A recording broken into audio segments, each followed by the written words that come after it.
Another exciting chapter naman for John Lloyd Cruz at Bea Alonzo na talagang tumabo ng swerte ang success sa movie nilang Miss You Like Crazy. At bilang added support, may isang ginawa mga fans nila na talaga namang nakadagdag sa saya.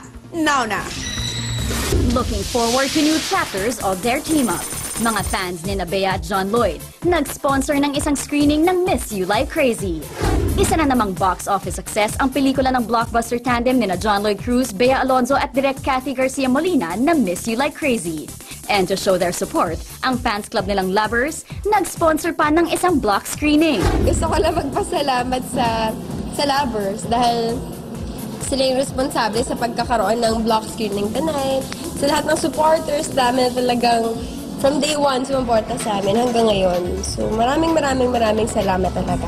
Kundi dahil sa mga supporters namin ito, kagaya ng Lovers, hindi magiging ganito kainit yung pagtanggap sa pelikula, yung hindi magiging ganito ka-successful yung pelikula. Ang dalawa, hindi napigilang mag-reminisce ng mga pinagdaanan nila sa loob ng 8 years nilang magka-love team habang nagkukulitan.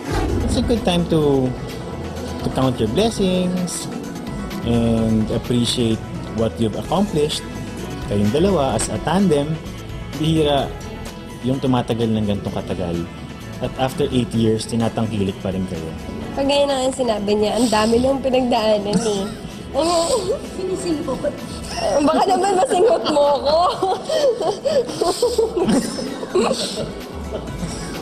Nakakainis kapag ako na yung sasagot. Nakakainis. Ano ba naman hindi mamimiss yung ganyan, di ba? Ang dami naming ng pinagdaanan, lumaki na ako, parang nagdalaga na ako sa kanila ngayon. Tanda-tanda ako na, kasama pa rin kami. Talagang mamimiss ko si Lloydie. Baka ilang taon na naman iintayin namin. Showing pa rin ang Miss You Like Crazy in more than 100 theaters nationwide.